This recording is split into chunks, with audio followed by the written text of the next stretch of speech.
Signs of a healthy heart. What are some of the signs of a healthy heart? Did we take a break? We ended up not taking a break. Okay. Signs of a healthy heart. What are the signs of a healthy heart? He loves the akhirah. He looks forward to the akhirah. Why? Because he knows this life is temporary. This life on the heart is very hard. It feels as if he's a loner.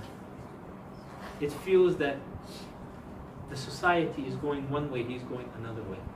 He feels that maybe he's wrong. No, he's not wrong.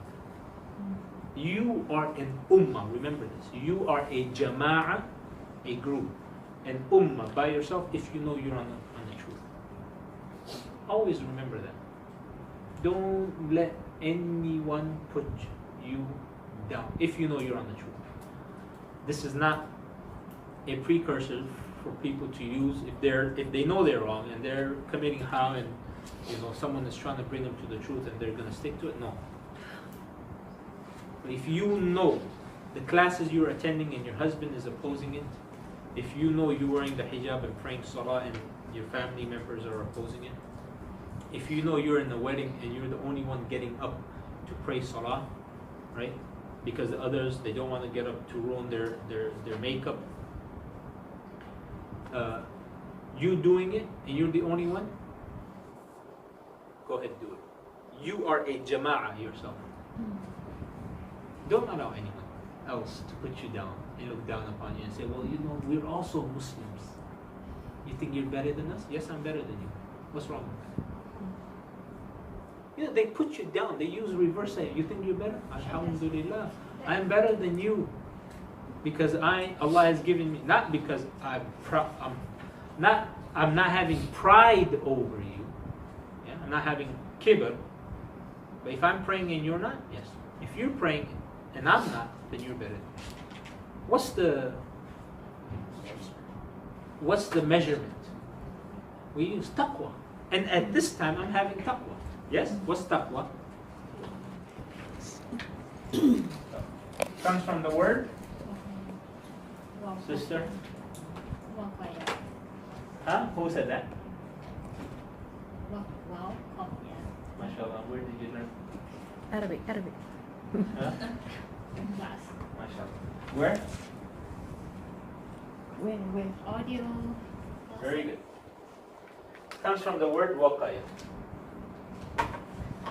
What does it mean? It means to shield. To shield from what? That's the linguistic definition. To shield from Allah. When you say taqwa Allah, that means shield yourself from Allah. How do you shield yourself from Allah? By doing what He commanded you to do and staying away from what He has prohibited you to do. That is taqwa. Right now, Allah has told me to pray salah on time. I'm praying. I'm having taqwa.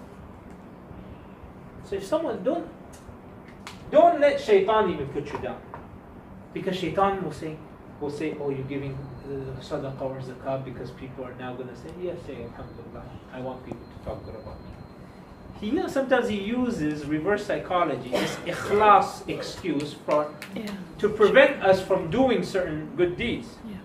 If you find yourself in that situation, I'm telling you, the way to defeat that is continue with it. Okay? Oh no, you shouldn't give it another day secret. No, give it now. What if people no, do it. Oh, I don't want to pray my sunnah because now people are going to think. Go ahead, pray your sunnah and pray longer too.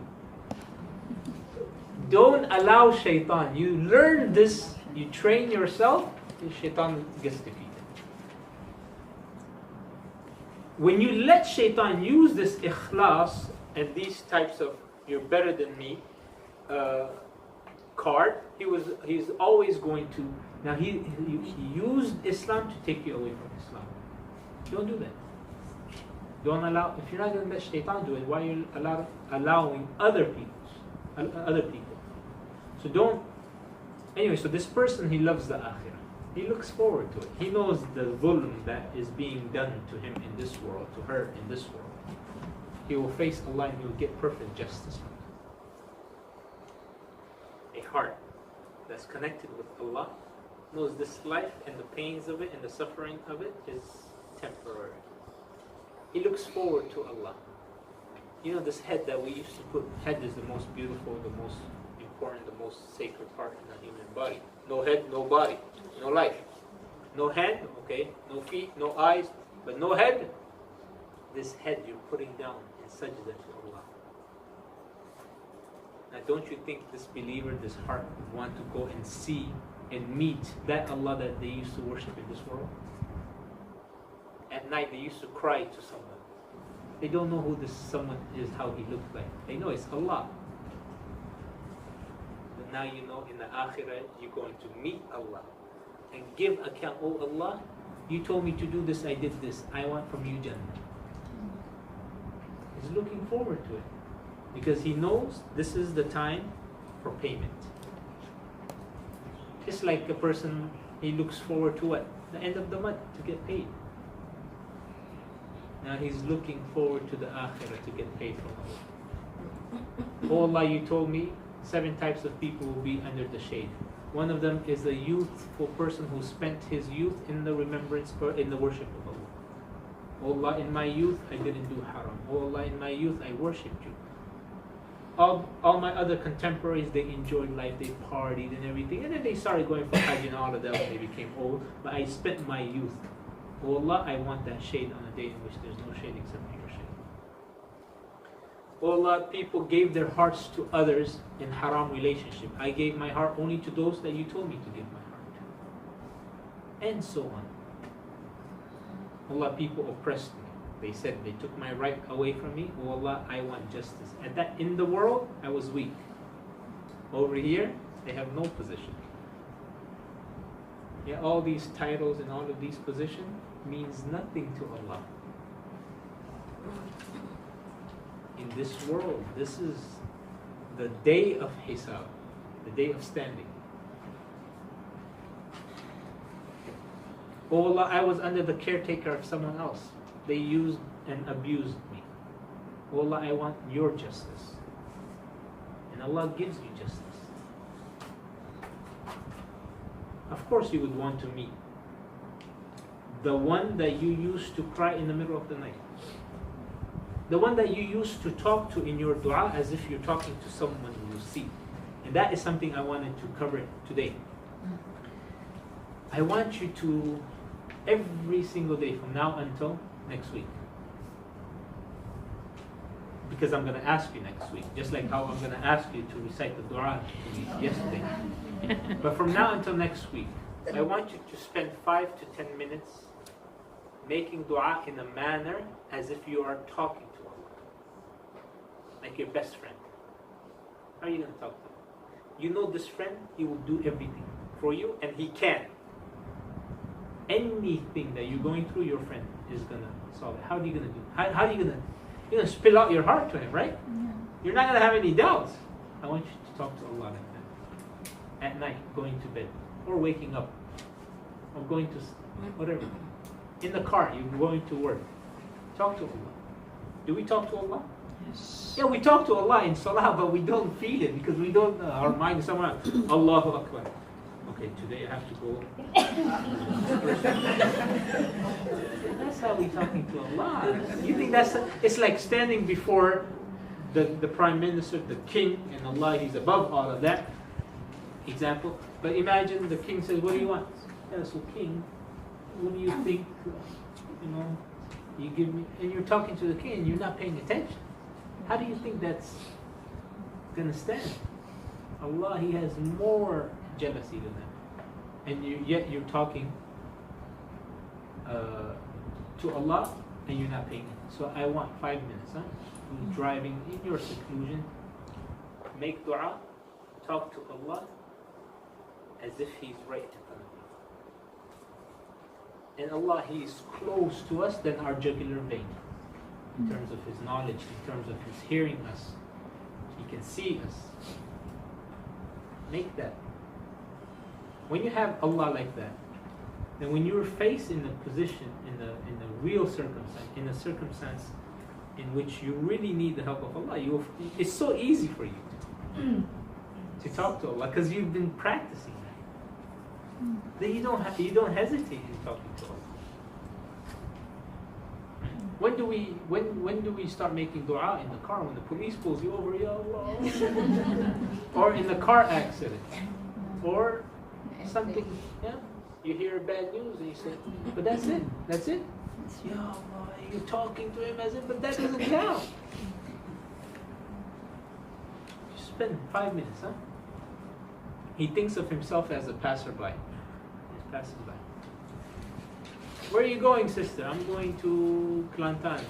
From where? From JB. JB, going using KL. You're just passing by. Using this as a rest area. And then he finds peace knowing that he will be with the prophets on the day of Judgment. Imagine you are with the Prophet ﷺ next to him. And you know that he suffered from his own family members what you're suffering now. They called him crazy. His own family members called him crazy. They stoned him. Abu Lahab set a slave when he was born. When he was born, Abu Lahab set a slave free. What does that mean? That means they were so happy when he was born. But now when he became a prophet, Abu Lahab said the worst things. And fighting him with sword in the battle of Badr and so on. In Makkah, some of the people, when the Prophet ﷺ, he conquered Makkah, there was a few people. The Prophet ﷺ, look at how merciful he is, but at the end he's a human. Some people he said, you know what, I don't want you to walk in front of me too much. You know why? It reminded him of all those bad things that they used to say to him. How much? He would walk, one would grab him and slap him, the other would throw dust on him, the other would spit at him. Imagine someone does that. Imagine your husband spits at you because you're coming to class.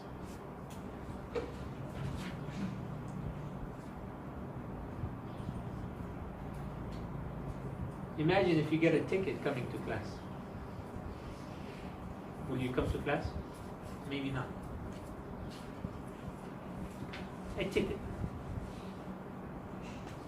Compound, right? You guys call it compound. See how where we stand? And then we say, Wallahi, if I was with the Prophet, I would support him. Okay. You would support him. Imagine the Prophet ﷺ walks into this door. Would he be pleased with what he sees? I don't know. That's something all of us would. Imagine the Prophet ﷺ walks into our wedding.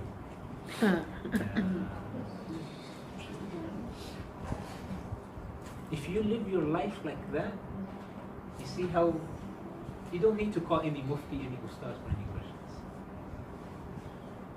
He comes into our house. What do you think we're gonna see? And he sits. You think if he looks at every one of us, is he going to be happy with how we're dressed and how we look and so on? Think of it like that. Or what he sees in the house. And then he says, MashaAllah, beautiful house. How did you buy it? Aisha was eating twice a day. I mean, for the second time. That in one day, Aisha was eating for the second time. The Prophet said, are you going to be eating the whole day? You're eating the whole day? It's enough. You know the hadith that we hear? One third. Yeah. Read right before the hadith. We only take pick and choose. Right before it says it's enough that he eats a couple morsels, one or two. We don't know, oh, that's too much, so we say one third. The hadith is a complete hadith. It's enough for a person to eat one or two morsels so his back can be straight in salah. And if you can't do that, then you eat one third your stomach, 1/3 for food, 1/3 for air, 1/3 for water. So we forget the first part. Now this. Now we've forgotten this. 1/3, we say 1/3, that looks like 3/3. Food.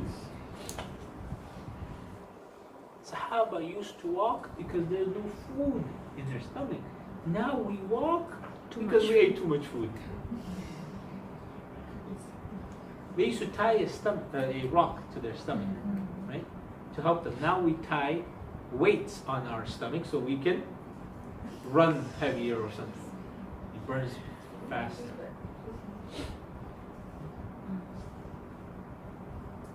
And Jibreel came and said, you want this Mount Uhud is for you. Gold. I said, no, I like to be hungry one day, eat the next so I can thank Allah.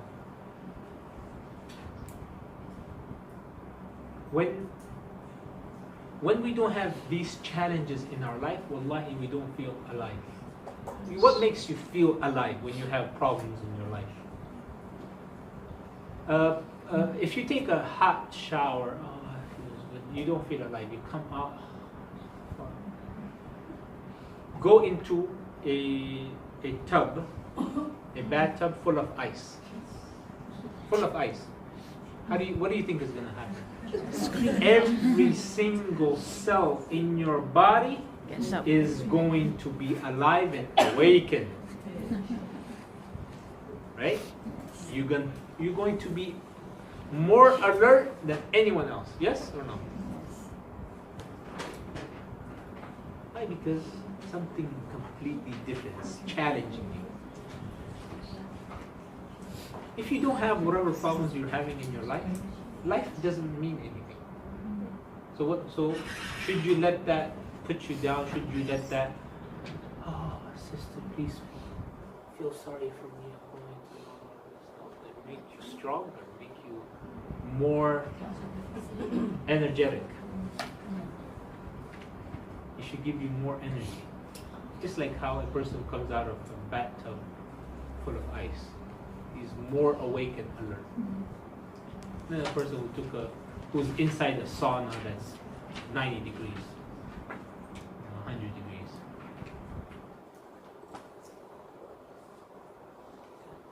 So he finds peace, inshallah, he will be with the Prophet. And then you're sitting with the Prophet, and you know the seerah of the Prophet, but he doesn't know your seerah. So he said, what did you do for my religion? Oh Prophet of Allah, I was the first hijabi in my family. You know, I went to Serbia. There's one sister. She's the one that introduced hijab in communist Serbia in 1990s. I have a picture of her. She was a young girl, 18, 19, 20.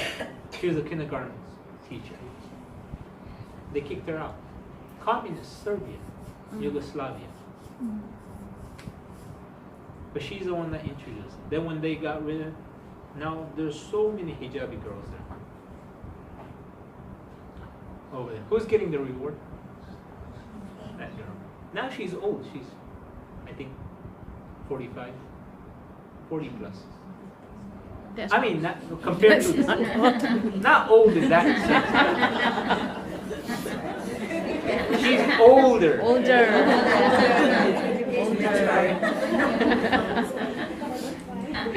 Sheikh, it's really very sensitive about age.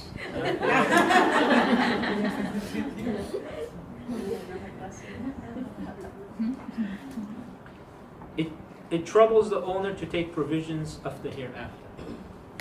This person knows, what do I need for the hereafter? Let's prepare. Just like when you're going on a holiday for 2 days, you take 2 months worth of clothes. Well, what you extra prepare, right? You take 2 suitcases. We're just going for 2 days. Why are you taking 2 suitcases? Doesn't make sense. Why can't your woman instincts come for the akhirah? Yeah? If you're going to Langkawi with your husband for Eid, 2 days, right? You think you're going to take 1 pair of clothes? Wallahi, you're not. You take 2 luggages. This is for this is for this. The husband is like, listen, what do you take? I'm just taking, so you can have my luggage allowance. My luggage allowance, even you guys take it. For akhirah, how long are you going to be there? For 2 days? No, forever. What do you think? This house we build, how long we're going to be here? 50 years, 60 years, 100 years? Okay, it's going to finish. Akhirah, how long are you going to be there? So you think one house is enough? No, good. One house is not enough. How many houses do you want in Jannah? No, more than that. Why 200? 200? You're not, 200. You can get that in 200 days? Yeah. In 200 days, you can get 200 houses minimum. How? The Prophet ﷺ says, whoever prays 12 rak'ahs of the rawatib, he gets a palace in Jannah. 12 rak'ahs every day. You know the sunnah? You get a house in Jannah. So in 200 days, you already have 200 palaces in Jannah. So you do that. This is how you're preparing for the ayah. Because one house is not enough. 200 is not enough. If you're there forever, you want to. And by the way, Jannah, plain ground. There's nothing there. So what do? What you do here is you plant things over there. Trees, and this, and rivers, whatever. A person, the Prophet ﷺ says, a person who drinks in this world and he dies without repenting, he will not have the drink, the wine of Jannah. So you see so many Muslims. You look at, some of these clubs, it's only Muslims in there. What's filled with alcohol. And they're enjoying it. They will go to Jannah, inshallah. Allah will forgive. If they die as Muslims, they will go to Jannah. But they will not have the wine of Jannah. If they die without repenting from it. What haram are you doing in this world? You'll be prevented from there. And whatever you're not doing in this world, you will have over there. That's the rule. Rule in Jannah is whatever is haram here is halal there. For men, a ring, a golden ring, silk, right? Whatever is haram for you here, no. Women don't have to wear hijab in Jannah. It's haram here to show your hair over there. Everything. Why? Because that thing is taken away from our hearts. But what we do in this world, if we cry here, what we're going to do in the akhirah? Laugh. If we're laughing here, we're going to be crying there. If a person has khushu' here in salah, he will not have khushu' over there. He will be proud. If a person does not pray here, he will be humiliated on the day of judgment. A person who's proud, what does a proud person? A proud person for some reason thinks he's a giant, right? He will be resurrected as a cockroach, as the smallest ant. So people, who's that person? That person was a person who used to be mutakabbir in this world. So whatever you do here, opposite there. You conceal knowledge, your lips will be sown with the brittle of fire. Who is this person? Everyone will know this person was the one who concealed knowledge, who concealed the truth from the people. So he takes provisions of he suffers distress when missing the Quran. Quran? Imagine your where's any purse? Here's a purse. Oh, where's my 100 ringgits? I put my 100 ringgits. How much distress do you feel? Do you feel distress or no? 100 ringgits? Okay. No, you feel that distress. Or your phone, my phone. And your Quran? Wallah, I didn't read my one juz today. You think you're going to go to sleep? You're going to finish before you go to sleep. That's a healthy heart. For us, Quran, 1 day, 2 days, 1 week, 2 weeks, how much of the Quran? And then, mashallah, Ramadan comes and he opens the Quran like this from the beginning. MashaAllah. And then you know this person has been reading the Quran the whole year. If he opens it from the beginning because he wants to start for some reason. But if he opens it from the middle, that means alhamdulillah he's been reading.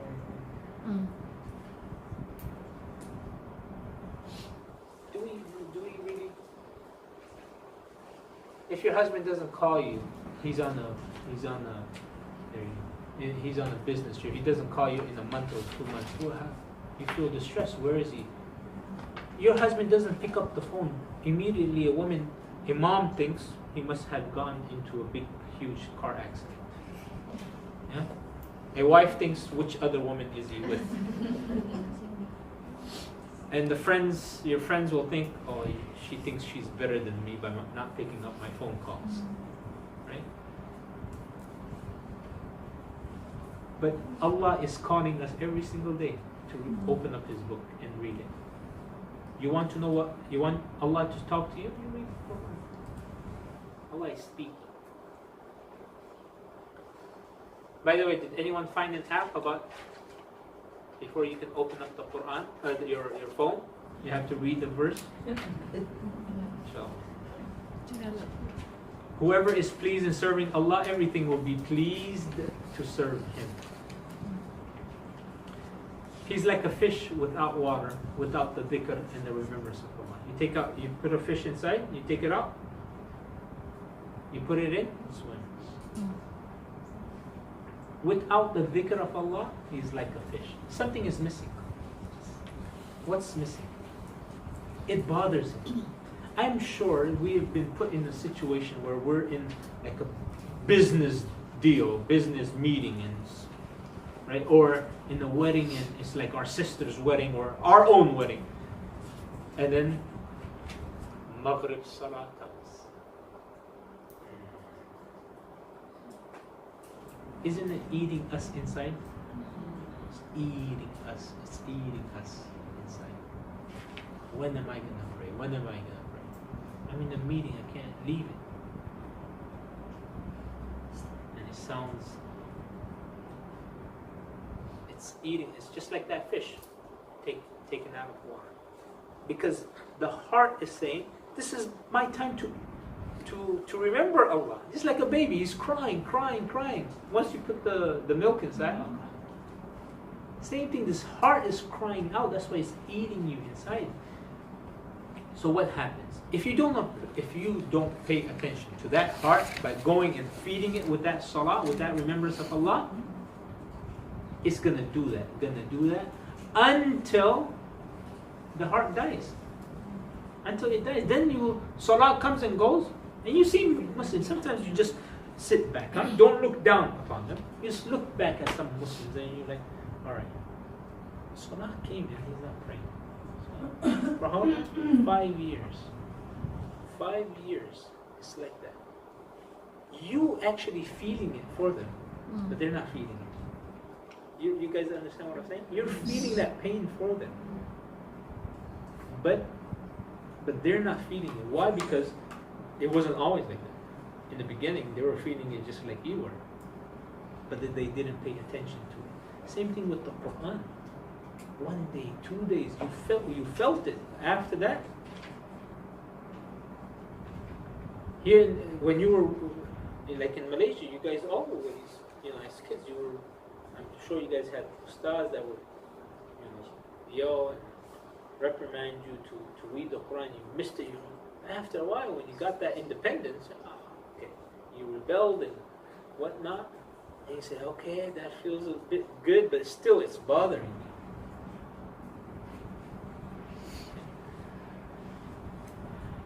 There's so much to cover, inshallah. I'll cover it next week. Any questions? All the questions are gone?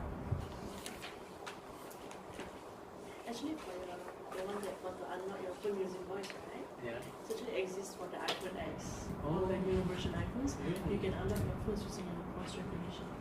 No, I was talking about the Quran. Oh. Yeah, you can record. So you have to record. you have to recite then. You have to recite the Quran? You can record the No, if you voice. choose to. Yeah, as your password. Password.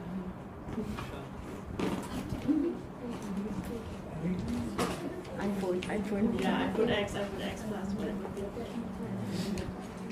Then if you buy an iPhone X with that intention, inshallah, it'll be good.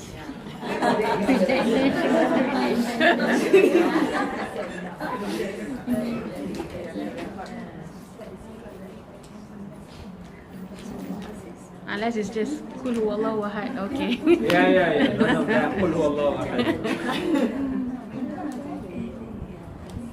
Any questions?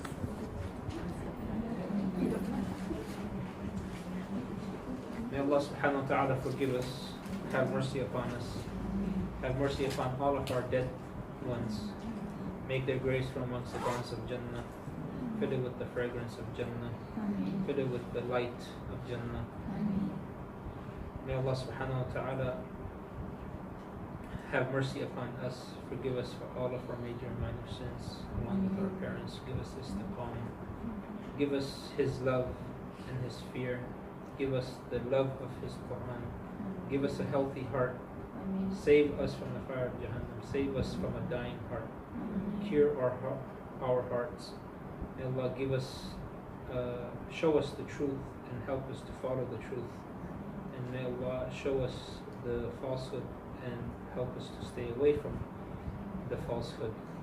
May Allah always keep our tongue moist with the dhikr of Allah.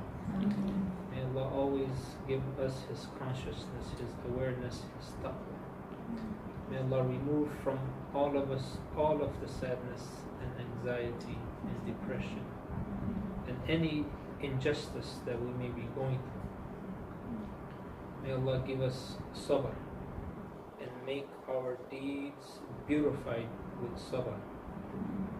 May Allah remove every hardship that any one of us may be going through, whether that is in terms of family or financial or education or anything else.